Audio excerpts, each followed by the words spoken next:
तो इस वीडियो में हम 3 महासागर की बात करेंगे, प्रशांत महासागर, अटलांटिक महासागर और हिंद महासागर। इन 3 महासागर में बहने वाली गर्म और ठंडी जलधाराओं की हम बात करेंगे। ओके? काफ़ी इंपॉर्टेंट है। अब दिक्कत ये आती है कि कौन-सी जलधारा जो है वो गर्म है, कौन-सी जलधारा ठंडी है। तो इसके लिए एक अच्छी-सी ट्रिक है, मैं आपको बता देता हूँ। आप आसानी से पहचान लेंगे कि कौन-सी जलधारा गर्म है और कौन-सी जलधारा ठंडी है। तो देखिए, सबसे पहले तो आपको यहाँ पर देखिए एक लाइन दिख रही होगी बीच में सेंटर में। ये लाइन जो होती है ये क्या कहलाती है? इक्वेटर बोलते हैं इसको, भूमध्य रेखा बोलते हैं, 0 डिग्री अक्षांश। इसके समानांतर खींची गई रेखा सारी जितनी भी है ये क्या कहलाती है? अक्षांश रेखा कहलाती है। अब देखिए ये भूमध्य रेखा है और ऊपर आपको ये दिख रहा होगा ये क्या है? ध्रुव है, पोल है। तो जब भी हम बात करेंगे कि जलधारा जो है वो बह रही है उसकी डायरेक्शन कैसी है? भूमध्य रेखा से ध्रुव की ओर। तो चूंकि भूमध्य रेखा है तो भूमध्य रेखा के आसपास का क्षेत्र गर्म होता है। तो भूमध्य रेखा से ध्रुव की ओर बह रही है तो कौन सी जलधारा होगी? गर्म जलधारा होगी। और अगर ध्रुव से भूमध्य रेखा की ओर बहेगी तो वो जलधारा कैसी होगी? ठंडी जलधारा होगी। तो ये बहुत सिंपल है, ध्रुव चूँकि ठंडे होते हैं, तो वहाँ से अगर जलधारा आ रही है, तो कैसी होगी? ठंडी होगी। भूमध्य रेखा से जलधारा जा रही है, वो कैसी होगी? गर्म होगी। तो इतना सा हमको ध्यान रखना है। अब देखिए भूमध्य रेखा जो है, ये पृथ्वी को 2 भाग में बाँटती है। ऊपर वाला जो भाग होता है, वो क्या कहलाता है? उत्तरी गोलार्ध कहलाता है और नीचे वाला जो भाग होता है, वो क्या कहलाता है? दक्षिणी गोलार्ध कहलाता है। तो ये भी ध्यान रखिएगा। उत्तरी गोलार्ध जो है, यहाँ पर जो जलधारा बहती है, उनकी डायरेक्शन कैसी होती है? बिल्कुल क्लॉकवाइज़ होती हैं। जो दक्षिणी गोलार्ध है, यहाँ पर जो जलधारा बहती है, उसकी डायरेक्शन कैसी होती है? एंटी क्लॉकवाइज़ होती है। अब हमको एक चीज़ और ध्यान रखना है, दिशा वाली चीज़ भी ध्यान रखना है। जैसे अगर मैं बात कर रहा हूँ कि ऑस्ट्रेलिया की ये वाला जो क्षेत्र है, ये कौन-सा है? ये पूर्वी ऑस्ट्रेलिया है और ये जो क्षेत्र है ऑस्ट्रेलिया का पीछे वाला, ये क्या कहलाता है? पश्चिमी ऑस्ट्रेलिया कहलाता है। ठीक है? पश्चिमी ऑस्ट्रेलिया। ऐसे देखिए अफ्रीका में ये जो आगे वाला पोर्शन है, ये क्या कहलाता है? पूर्वी अफ्रीका और ये पीछे वाला पश्चिमी अफ्रीका कहलाता है। तो ये डायरेक्शन आपको ध्यान रखना है, पूर्वी कौन-सा और पश्चिमी कौन-सा है, क्योंकि ये भी आपकी काफ़ी हेल्प करेगा याद रखने में। तो बस ये कुछ बेसिक्स थे, जो हमको पता होना चाहिए। अब आप आसानी से सब कुछ समझ लग जाएँगे। चलिए हम स्टार्ट करते हैं। देखिए सबसे पहले हम बात करेंगे हिंद महासागर में बहने वाली गर्म और ठंडी जलधाराओं की। तो हिंद महासागर देखिए मैप में कहाँ पर पड़ता है? दक्षिणी गोलार्ध में पड़ता है। ये ऑस्ट्रेलिया, एशिया, अफ्रीका के देखिए यहाँ पर बीच में हिंद महासागर स्थित है। दक्षिणी गोलार्ध की बात कर रहे हैं, ये जो लाइन दिख रही है आपको, ये कौन-सी है? भूमध्य रेखा है, इक्वेटर है, 0 डिग्री अक्षांश बोलते हैं इसको। अब 0 डिग्री अक्षांश से जैसे-जैसे हम नीचे आते जाते हैं, ये 0 डिग्री से बढ़ता जाता है, 10 डिग्री, 15 डिग्री ऐसे बढ़ता जाता है। ऐसे ही ऊपर की तरफ भी बढ़ता जाता है। तो 0 डिग्री से लेकर 10 डिग्री के बीच में जो जलधारा बहती है, ठीक है? पूरब से पश्चिम की ओर चलती है। ये कौन-सी कहलाती है? ये जलधारा कहलाती है दक्षिण विषुवत जलधारा कहलाती है। क्या कहलाती है? दक्षिण विषुवत जलधारा कहलाती है और ये गर्म जलधारा होती है। अब जैसे ये जलधारा आगे बढ़ती है, तो देखिए अफ्रीका द्वीप होने की वजह से जलधारा 2 भागों में बढ़ जाती है। एक ऊपर वाली जो जलधारा दिख रही है आपको, वो क्या कहलाती है? अगुलहास जलधारा कहलाती है। क्या कहलाती है? अगुलहास। नीचे वाली जलधारा है, वो क्या कहलाती है? मोजाम्बिक जलधारा कहलाती है। अब देखिए नाम याद करने की बिल्कुल भी टेंशन मत लीजिए, कौन-सा नाम आपको याद करना है ये मैं बता दूँगा, उसकी हेल्प से आप सारे क्वेश्चन सॉल्व कर लेंगे। तो बस आप खाली देखते जाइए, सारा इमेज आपके दिमाग में सेट हो जाएगा। तो अगुलहास जलधारा हो गई ऊपर वाली, नीचे वाली मोजाम्बिक जलधारा। फिर ये जलधारा आगे बढ़ती है और देखिए पूरब की ओर मुड़ जाती है और ये क्या कहलाती है? दक्षिणी हिंद प्रवाह कहलाती है। क्या कहलाती है? दक्षिणी हिंद प्रवाह कहलाती है। जैसे ये जलधारा पश्चिमी ऑस्ट्रेलिया तक पहुँचती है, ये वापस से उत्तर की ओर मुड़ जाती है और क्या कहलाती है? ये जलधारा पश्चिमी ऑस्ट्रेलिया जलधारा कहलाती है। ठीक है? तो देखिए मैंने अभी तक आपको दक्षिणी विषुवत जलधारा से बताया था मोजाम्बिक जलधारा तक, तो ये सारी डायरेक्शन कैसी जा रही थी? ये जा रही थी भूमध्य रेखा से ध्रुव की ओर जा रही थी। पर एक जो आपको दिखी अभी पश्चिमी ऑस्ट्रेलिया जलधारा, इसकी डायरेक्शन कैसी हो गई है? ध्रुव से लेकर कहाँ तक? भूमध्य रेखा तक इसकी डायरेक्शन हो गई है। तो ये जो जलधारा ये कैसी होगी? ठंडी जलधारा होगी, क्योंकि ध्रुव से देखिए डायरेक्शन इसकी है और जिसकी डायरेक्शन भूमध्य रेखा से वो सारी गर्म है। तो अगुलहास जलधारा गर्म है, मोजाम्बिक जलधारा ये भी गर्म है, दक्षिणी विषुवत जलधारा ये नेचुरली गर्म है। तो पश्चिमी ऑस्ट्रेलिया जलधारा जो है ये कैसी है? ठंडी जलधारा है और यही पश्चिमी ऑस्ट्रेलिया जलधारा जो है वापस से क्या करती है? दक्षिणी विषुवत जलधारा को क्या करती है? धकेलती है। तो इस तरीके से ये हिंद महासागर में होने वाली जलधारा सारी मैंने आपको बताई है। इसमें हमको जो ध्यान रखना है वो ध्यान रखना है पश्चिमी ऑस्ट्रेलिया जलधारा। कौन-सी? पश्चिमी ऑस्ट्रेलिया जलधारा, क्योंकि ये ठंडी है और सारी हम ठंडी ही जलधारा याद करेंगे। सारे क्वेश्चन हम इजीली सॉल्व कर लेंगे अगर हमको ठंडी जलधाराओं के बारे में अगर पता रहेगा, जो कि बहुत ही कम है, हमको बस वो ध्यान रखना है, उसकी हेल्प से हम सारे क्वेश्चन सॉल्व कर लेंगे। पहला हमको हिंद महासागर में मिल गई कौन-सी? पश्चिमी ऑस्ट्रेलिया जलधारा, ये एक ठंडी जलधारा है। तो फ्रेंड्स ये हिंद महासागर के बारे में मैंने आपको बताया है। चलिए अब हम बात करते हैं अटलांटिक महासागर की बात करते हैं। तो देखिए अटलांटिक महासागर में 2 भाग है, एक ऊपर वाला जो है ये उत्तरी गोलार्ध, नीचे वाला जो है ये कौन-सा है? दक्षिणी गोलार्ध। तो सबसे पहले हम उत्तरी गोलार्ध की बात करते हैं।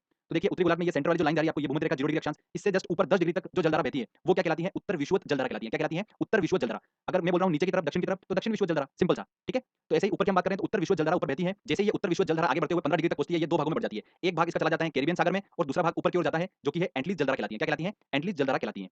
एंटलीज जलधारा जब आगे बढ़ती है तो देखिए फ्लोरिडा यहाँ पर पास में पड़ता है, तो फ्लोरिडा जलधारा यहाँ से आती है, फ्लोरिडा खाड़ी से, और इस एंटलीज जलधारा के साथ मिलती है और क्या कहलाती है? गल्फ स्ट्रीम जलधारा कहलाती है।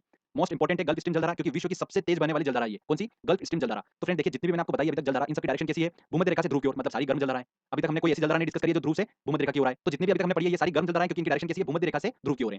फिर ये गल्फ स्ट्रीम जलधारा जब आगे बढ़ती है तो देखिए ऊपर से एक कहाँ से? बैफिन की खाड़ी से लेब्राडोर जलधारा आती है। कौन-सी? बैफिन की खाड़ी से लेब्राडोर जलधारा आती है और ये गल्फ स्ट्रीम जलधारा के साथ मिल जाती है और यहाँ पर फोक का निर्माण करती है। कहाँ पर फोक का निर्माण करती है? देखिए फोक का निर्माण, और ये फोक का निर्माण होने की वजह से यहाँ पर मछली पालन जो होता है वो बहुत अच्छे तरीके से होता है। ठीक है? तो उनके लिए बहुत सूटेबल कंडीशन होती है यहाँ पर, तो ध्यान रखिएगा। इसीलिए इसको क्या बोला जाता है? ग्रैंड बैंक बोला जाता है। क्या बोला जाता है? ग्रैंड बैंक बोला जाता है इसको। तो ये आपको समझ में आ गई। अब देखिए लेब्राडोर जलधारा जो है इसकी डायरेक्शन कैसी आ रही है? ध्रुव से भूमध्य रेखा की ओर आ रही है, तो ये कौन-सी होगी? ठंडी जलधारा होगी। जब ये ठंडी जलधारा और गर्म जलधारा मिलती हैं और फिर आगे की ओर बढ़ती हैं, तो क्या कहलाती हैं? उत्तर अटलांटिक प्रवाह कहलाती हैं। क्या कहलाती हैं? उत्तर अटलांटिक प्रवाह कहलाती हैं। अब यहाँ पर आकर ये उत्तर अटलांटिक प्रवाह जो है ये 3 भागों में बढ़ जाती है जलधारा। तो एक जाती है देखिए ये आइसलैंड के बिल्कुल नीचे से होकर जाती है, ये कहलाती है इरमिंजर जलधारा। कौन-सी? इरमिंजर जलधारा कहलाती है, जो आइसलैंड के नीचे से होकर जाती है। एक जो है देखिए फ्रांस और स्पेन की इधर से होकर निकल जाती है, ये कहलाती है रेनन जलधारा। और एक जलधारा जो भूमध्य रेखा की ओर जाती है वो क्या कहलाती है? कनारी जलधारा कहलाती है। कौन-सी? कनारी जलधारा। तो इसमें देखिए कनारी जलधारा की डायरेक्शन कैसी है? ध्रुव से भूमध्य रेखा की ओर है, तो ये कैसी है जलधारा? ठंडी जलधारा है। कैसी है? ठंडी जलधारा है। ठीक है? तो मैंने आपको 2 बताए ठंडी जलधारा, एक लेब्राडोर जलधारा जो हमको ध्यान रखना है और एक कनारी जलधारा। ये मोस्ट इंपोर्टेंट है दोनों। अगर ये दोनों आपको दिमाग में रहेगी तो आपका सारा काम हो जाएगा। एग्जाम में कुछ भी क्वेश्चन पूछा सकता है कि लेब्राडोर जलधारा जो है वो कौन से महासागर में है? तो हमको ये सब इमेजिनेशन से याद होगा। अगर हम ऐसे याद करेंगे कि लेब्राडोर जो है वो कहाँ पर अटलांटिक में, तो आप 2 दिन बाद भूल जाओगे। तो हमको क्या करना है, सारा डायग्रामेटिकली याद करना है। तो फ्रेंड्स इसमें 3 जो है मैं आपको बताता हूँ, इन सब में से मोस्ट इंपोर्टेंट है गल्फ स्ट्रीम जलधारा, लेब्राडोर जलधारा और कनारी जलधारा। कनारी और लेब्राडोर जो है ये ठंडी जलधारा है और गल्फ स्ट्रीम जो है वो गर्म जलधारा है। तो फ्रेंड्स हमने ये डिस्कस करा उत्तरी गोलार्ध। अब हम बात करते हैं दक्षिणी गोलार्ध में। तो दक्षिणी गोलार्ध में देखिए अटलांटिक महासागर में 0 डिग्री अक्षांश से लेकर 10 डिग्री अक्षांश तक में जो जलधारा बहती है वो क्या कहलाती है, दक्षिण विषुवत जलधारा कहलाती है। क्या कहलाती है, दक्षिण विषुवत जलधारा कहलाती है। ठीक है, ये जैसे आगे की ओर बढ़ती है तो पूर्वी दक्षिणी अमेरिका के पास जाकर क्या हो जाती है, ये दक्षिण की ओर मुड़ जाती है। और चूंकि यहाँ पर देखिए ये पूर्व में क्या है, ब्राजील है, इसलिए ये क्या कहलाती है, ब्राजील जलधारा कहलाती है। देखिए ब्राजील जलधारा कहलाती है। इनकी डायरेक्शन कैसी है, भूमध्य रेखा से ध्रुव की ओर, तो गर्म जलधारा होगी। फिर ये ब्राजील जलधारा जब आगे बढ़ती है तो देखिए दोस्तों नीचे से एक जलधारा ऊपर की ओर आती है, फॉकलैंड जलधारा बोलते हैं इसको। क्या बोलते हैं, फॉकलैंड जलधारा बोलते हैं। इसकी डायरेक्शन कैसी है, ध्रुव से भूमध्य रेखा की ओर है, इसलिए ये कैसी है, ठंडी है। तो जब ठंडी जलधारा और गर्म जलधारा जब आपस में मिलती है तो यहाँ पर देखिए ये फोक का निर्माण करते हैं और ये भी क्षेत्र जो है ये मत्स्य पालन, मछली पालन के लिए बहुत ज्यादा सुटेबल है। फिर यहाँ पर देखिए गर्म ठंडी जलधारा जब आगे बढ़ती है तो क्या कहलाती है, दक्षिण अटलांटिक प्रवाह कहलाती है। क्या कहलाती है, दक्षिण अटलांटिक प्रवाह कहलाती है। फिर ये आगे जाकर उत्तर की ओर वापस मुड़ जाती है और देखिए क्या कहलाती है, बेंगुएला जलधारा कहलाती है। और बेंगुएला जलधारा की जो डायरेक्शन है वो कैसी है, ध्रुव से भूमध्य रेखा की ओर है, इसलिए ये जो है ये कैसी है, ठंडी जलधारा है। तो इसमें 2 जलधारा जो है मोस्ट इंपोर्टेंट हमको ध्यान रखना है, एक फॉकलैंड जलधारा और एक बेंगुएला जलधारा। ये दोनों जलधारा जो है इनकी डायरेक्शन ध्रुव से भूमध्य रेखा की ओर है, इसलिए ये दोनों जलधारा जो है ठंडी जलधारा है। फिर बेंगुएला जलधारा जो होती है ये किसको धकेलती है, दक्षिण विषुवत जलधारा को धकेलती है। तो इस तरीके से ये सारा हमने कवर करा अटलांटिक महासागर का। इसमें हमको जो ध्यान रखना है वो देखिए, अगर हम उत्तरी गोलार्ध की बात करें तो गल्फ स्ट्रीम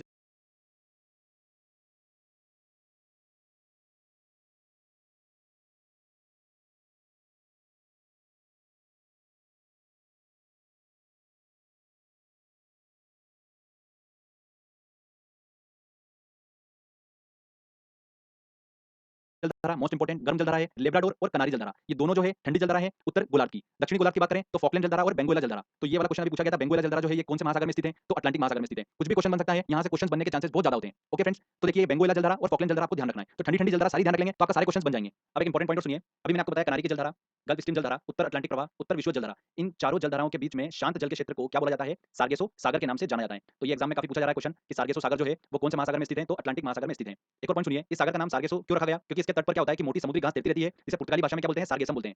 इसलिए इसका नाम क्या रख दिया गया, सार्गेसो सागर रख दिया गया। और सबसे पहले इसको स्पेन के नाविक ने देखा था। तो इससे रिलेटेड इतना पॉइंट हमको ध्यान रखना है कि ये कौन सा महासागर में स्थित है, अटलांटिक महासागर में, और चारों ओर प्रवाहित होने वाली जलधाराओं के मध्य कौन सा सागर स्थित है, सार्गेसो सागर। तो यहाँ पर ये अटलांटिक महासागर की जलधाराएं कंप्लीट होती है। अब हम बात करते हैं प्रशांत महासागर में बहने वाली गर्म और ठंडी जलधाराओं की। तो चलिए, तो फ्रेंड्स जैसा कि आप यहाँ पर देख पा रहे होंगे कि ये जो लोकेशन है प्रशांत महासागर की, ये मैप में कहाँ पर आती है, एक तरफ इसके आते हैं उत्तर अमेरिका, दक्षिण अमेरिका, और दूसरी ओर इसके पड़ते हैं एशिया और ऑस्ट्रेलिया। तो इसके बीच में प्रशांत महासागर स्थित है। भूमध्य रेखा जो है प्रशांत महासागर को 2 पार्ट में बांटती है, उत्तर प्रशांत महासागर और दक्षिण प्रशांत महासागर। उत्तरी गोलार्ध और दक्षिणी गोलार्ध की हम बात करेंगे, सबसे पहले उत्तरी गोलार्ध की बात करते हैं। तो देखिए जो 0 डिग्री अक्षांश जा रहा है हमारा भूमध्य रेखा, इससे 10 डिग्री अक्षांश तक जो जलधारा बहती है उसे हम क्या बोलते हैं, उत्तर विषुवत जलधारा बोलते हैं। ठीक है, अभी आपको बताया मैंने, ये जलधारा जो होती है ये आगे बढ़ती है और एशिया के स्थित होने की वजह से ये ऊपर की ओर मुड़ जाती है, मतलब उत्तर की ओर मुड़ जाती है। और क्या कहलाती है, क्यूरेशियो जलधारा कहलाती है। क्या कहलाती है, मोस्ट इंपोर्टेंट है, ध्यान रखिएगा, क्यूरेशियो जलधारा कहलाती है। ओके, ये क्यूरेशियो जलधारा जो है ये आगे जाती है और देखिए यहाँ पर पास में इसके जापान पड़ता है, तो जापान सागर में इसका एक पार्ट चला जाता है, जिसे क्या बोलते हैं, सुशिमा जलधारा बोलते हैं। क्या बोलते हैं, सुशिमा जलधारा बोलते हैं। और क्यूरेशियो जलधारा आगे बढ़ती है और ऊपर से आने वाली ओयाशियो जलधारा के साथ में मिल जाती है।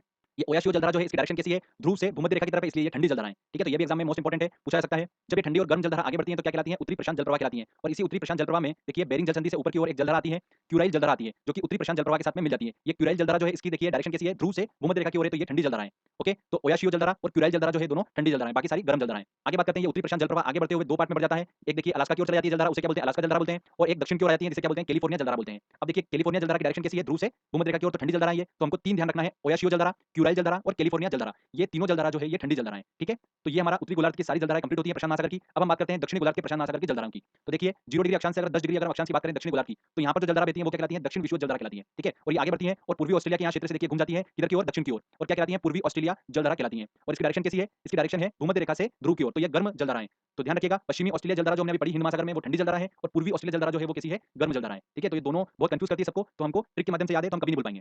आगे बात करते हैं हम कि पूर्वी ऑस्ट्रेलिया जलधारा जो है ये आगे बढ़ के क्या कहलाती है, दक्षिणी प्रशांत प्रवाह कहलाती है। और ये दक्षिणी प्रशांत प्रवाह जब आगे बढ़ता है तो देखिए यहाँ पर दक्षिणी अमेरिका जो है इसके पश्चिमी तट से उत्तर की ओर मुड़ जाती है। तो चूंकि यहाँ पर पेरू देश है, इस वजह से ये क्या कहलाती है, जलधारा पेरू जलधारा कहलाती है। क्या कहलाती है, पेरू जलधारा कहलाती है। इसको क्या बोलते हैं, हम्बोल्ट जलधारा भी बोलते हैं। तो एग्जाम में देखिए अभी क्वेश्चन बना था ये वाला कि हम्बोल्ट जलधारा जो है वो कौन से महासागर में स्थित है, तो कौन से महासागर में, प्रशांत महासागर में स्थित है। तो मोस्ट इंपोर्टेंट है। फिर ये पेरू जलधारा जो है आगे चलकर दक्षिण विषुवत जलधारा को धकेलती है। तो इस तरीके से देखिए हमने सारी प्रशांत महासागर की जलधारा कंप्लीट करी है। इसमें जो हमको ध्यान रखना है वो कौन सी है, देखिए दक्षिण की बात करें तो हम्बोल्ट जलधारा जो है ये ठंडी जलधारा है, इसको हमको ध्यान रखना है। और अगर उत्तर की बात करते हैं हम तो देखिए ओयाशियो जलधारा, क्यूराइल जलधारा और कैलिफोर्निया जलधारा को हमको दिमाग में रखना है। बस अब जितना भी मैंने आपको बताया ये सारा डायग्रामेटिकली बताया, तो आपके दिमाग से ये नहीं जाएगा, सारा दिमाग में आपके बिल्कुल इमेज सेट हो चुकी है, तो अच्छे से आपको याद हो गया होगा। तो फ्रेंड्स एक बार अच्छे से प्रैक्टिस कर लीजिए। मैं बोलता हूं कि कॉपी में एक लाइन कीजिए सेंटर में, उसको भूमध्य रेखा मानो और उसके बाद प्रैक्टिस करो कि किस तरीके से कौन सी जलधारा जो है वो कहां प्रवाहित हो रही है। एक बार अगर आप लिख के प्रैक्टिस कर लेंगे ना, उसके बाद आपका लाइफ टाइम का काम हो जाएगा, आप कभी नहीं भूलेंगे इसको। तो फ्रेंड चलिए हमने अच्छे समझ लिया इसको। अब हम एक क्वेश्चन आंसर टेस्ट लगाते हैं। काफी इंपॉर्टेंट क्वेश्चन आंसर टेस्ट है वो, लास्ट ईयर जो भी एग्जाम में क्वेश्चन पूछे गए इस टॉपिक से वो सारे क्वेश्चन हम उस टेस्ट में सॉल्व करते हैं। चलिए देखिए फ्रेंड्स, इस टेस्ट में आपको मैं 20 क्वेश्चन सॉल्व कराऊंगा और ये 20 क्वेश्चन मोस्ट इंपोर्टेंट है। इन 20 क्वेश्चन में से आपको देखने को मिलेंगे एग्जाम में अगर इस टॉपिक से क्वेश्चन आता है तो अच्छे से टेस्ट लगाइएगा, आपको काफी बेनिफिट मिलेगा। पहला क्वेश्चन देखिए क्या बोल रहा है, विश्व की सबसे तेज बहने वाली महासागरीय जलधारा है कौन सी है, गल्फ स्ट्रीम जलधारा। गहरा नीला रंग होने के कारण किस जलधारा को जापानी लोग जापान की काली धारा कहते हैं, तो किसे कहते हैं, क्यूरोशियो जलधारा को कहते हैं, इसको ध्यान रखिएगा। निम्नलिखित में से किस जलधारा को हम्बोल्ट की जलधारा के नाम से जाना जाता है, तो हम्बोल्ट की जलधारा किसे बोलते हैं, पेरू की जलधारा, मैंने आपको बताया था। नेक्स्ट क्वेश्चन लेते हैं, महासागर में जलधाराओं के बनने का कारण है वायुदाब एवं हवाएं, पृथ्वी का परिभ्रमण एवं गुरुत्वाकर्षण, भूमध्य रेखीय एवं ध्रुवीय प्रदेशों का असमान तापमान। तो ये सभी इसके बिल्कुल सही आंसर है, तो उपयुक्त सभी डी आंसर सही होगा। समुद्र की गर्म जलधाराएं किस ओर आती हैं? तो देखिए समुद्र की गर्म जलधाराएं भूमध्य रेखा से ध्रुवों की ओर, तो ध्रुवों की ओर आती हैं, तो ये आंसर बिल्कुल सही होगा। अगला देखिए, निम्नलिखित में से किस सागर के चारों ओर समुद्री जलधाराएं प्रवाहित होती हैं? तो सार्गेसो सागर के चारों ओर समुद्री जलधारा प्रवाहित होती हैं, और ये किस महासागर में स्थित है? अटलांटिक महासागर में स्थित है। सी बिल्कुल सही आंसर होगा। नेक्स्ट क्वेश्चन लेते हैं। निम्न में से कौन सी जलधारा दक्षिणी गोलार्ध में बहती है? देखिए दक्षिणी गोलार्ध में कौन सी बहती है? फ्लोरिडा धारा, ये तो उत्तर अमेरिका का है, तो ये तो हो ही नहीं सकता। केनारी धारा, ये भी उत्तरी गोलार्ध में बहती है। हम्बोल्ट धारा, बिल्कुल पेरू हम्बोल्ट प्रशांत महासागर हमने पढ़ा है, तो आंसर क्या होगा? सी बिल्कुल सही आंसर होगा। चिली और पेरू के तट से दूर शीतजल के अप्रवाह से बनी धारा को क्या कहते हैं? तो क्या कहते हैं? हम्बोल्ट धारा कहते हैं, पेरू धारा। बी बिल्कुल सही आंसर है। निम्नलिखित में से कौन सी महासागरीय धारा अटलांटिक महासागर में नहीं पाई जाती है? तो गल्फ स्ट्रीम अटलांटिक महासागर में पाई जाती है, ब्राजील धारा भी पाई जाती है, पेरू धारा ये देखिए प्रशांत महासागर में पाई जाती है, हम्बोल्ट धारा। तो सी आंसर इसका सही होगा, जो कि अटलांटिक महासागर में नहीं पाई जाती है। चलिए नेक्स्ट क्वेश्चन लेते हैं। इनमें से कौन सी 3 गर्म समुद्री जलधाराएँ हैं? देखिए गल्फ स्ट्रीम गर्म है, क्यूराइल ये ठंडी जलधाराएँ हैं, तो ए और बी तो हो ही नहीं सकता, ये तो कट गए। गल्फ स्ट्रीम, मोजाम्बिक, ब्राज़ील ये तीनों जो है ये गर्म जलधाराएँ हैं, तो आंसर क्या होगा? सी बिल्कुल सही होगा। इनमें से कौन सी जलधारा अटलांटिक महासागर से संबंधित नहीं है? देखिए अटलांटिक महासागर से संबंधित नहीं है, तो रेनेल बिल्कुल संबंधित है, इरमिंजर ये भी संबंधित है, केनारी ये भी संबंधित है, ठंडी जलधारा है, कैलिफोर्निया धारा तो ये प्रशांत महासागर की धारा है, तो ये अटलांटिक महासागर से संबंधित नहीं है, तो डी आंसर बिल्कुल सही होगा। निम्नलिखित में से कौन एक ठंडी जलधारा है? देखिए ठंडी जलधारा कौन सी है? क्यूरोशियो गर्म जलधारा है, गल्फ स्ट्रीम ये भी गर्म है, रेनेल भी गर्म है, लेब्राडोर ये है ठंडी जलधारा, तो बेफिक्री खाड़ी जाती है ये, तो डी आंसर बिल्कुल सही है। अगला क्वेश्चन लेते हैं। निम्नलिखित में से कौन ठंडी जलधारा नहीं है? देखिए ठंडी जलधारा नहीं है। फॉकलैंड धारा ये बिल्कुल ठंडी है, पश्चिमी ऑस्ट्रेलिया धारा ये भी ठंडी है, कैलिफोर्निया धारा ये भी ठंडी है, अगुलहास धारा ये हमने हिंद महासागर में पढ़ी थी, गर्म जलधारा है वहाँ की, तो डी आंसर सही होगा। अगला देखिए, अफ्रीका के दक्षिण पश्चिमी तट पर बहने वाली महासागरीय जलधाराएं कौन सी बहती हैं? बेंगोएला जलधारा बहती है वहाँ पर, तो ये आंसर सही होगा। अगला क्वेश्चन देखिए कि इनमें से कौन सी शीत समुद्री धाराएं? तो देखिए ब्राजील धारा गर्म जलधारा है, गल्फ स्ट्रीम भी गर्म है, क्यूरोशियो भी गर्म है, हम्बोल्ट धारा मतलब पेरू धारा जो है ये शीत समुद्री धारा है, मतलब ठंडी जलधारा है, तो डी आंसर बिल्कुल सही होगा। नेक्स्ट क्वेश्चन लेते हैं। देखिए बेंगोएला धारा है, गर्म महासागरीय धारा है, ठंडी महासागरीय धारा है, बिल्कुल ठंडी महासागरीय धारा है बेंगोएला धारा, दक्षिण अफ्रीका के पश्चिमी तट पर बहती है ये। रेनेल जलधारा किस महासागर की जलधारा है? तो रेनेल अटलांटिक महासागर की है, तो ये आंसर। निम्न में से कौन सी उष्ण महासागरीय धारा है? उष्ण महासागरीय मतलब गर्म महासागरीय धारा है, तो गल्फ धारा जो है ये बिल्कुल गर्म जलधारा है अटलांटिक महासागर में, तो ये आंसर बिल्कुल सही है। ये एसएससी का भी हाल ही में क्वेश्चन पूछा गया था, ध्यान रखिएगा। देखिए अगला क्वेश्चन कि कौन सी एक गर्म सागरीय धारा है? पूर्वी ऑस्ट्रेलियाई धारा, पश्चिमी ऑस्ट्रेलियाई धारा। अब देखिए मैंने आपको बताया था कि ऑस्ट्रेलिया मान लीजिए ऑस्ट्रेलिया, तो इसके पूर्व में जो धारा बह रही है उसकी डायरेक्शन कैसी है? भूमध्य रेखा से पोल की तरफ है, ध्रुव की तरफ है, तो ये गर्म हो गई पूर्व वाली। तो पश्चिम में कैसी है? ऐसी है, मतलब ध्रुव से किधर जा रही है? भूमध्य रेखा की तरफ जा रही है, मतलब ठंडी जलधारा होगी, तो पश्चिमी ऑस्ट्रेलिया धारा ठंडी जलधारा होती है, तो बी आंसर बिल्कुल सही होगा। सार्गेसो सागर किस महासागर में स्थित है? तो अटलांटिक महासागर में स्थित है, ये आंसर है। ये भी एसएससी का क्वेश्चन है अभी का, तो ध्यान रखिएगा, मोस्ट इंपोर्टेंट है। तो फ्रेंड्स यहाँ पर हमारे ये 20 क्वेश्चन कंप्लीट हो चुके हैं। अब एक बार आप खुद से टेस्ट लगाइए, और इस टेस्ट की जो लिंक है वो मैंने डिस्क्रिप्शन में दे रखी है, आप एक बार खुद से लगाइए।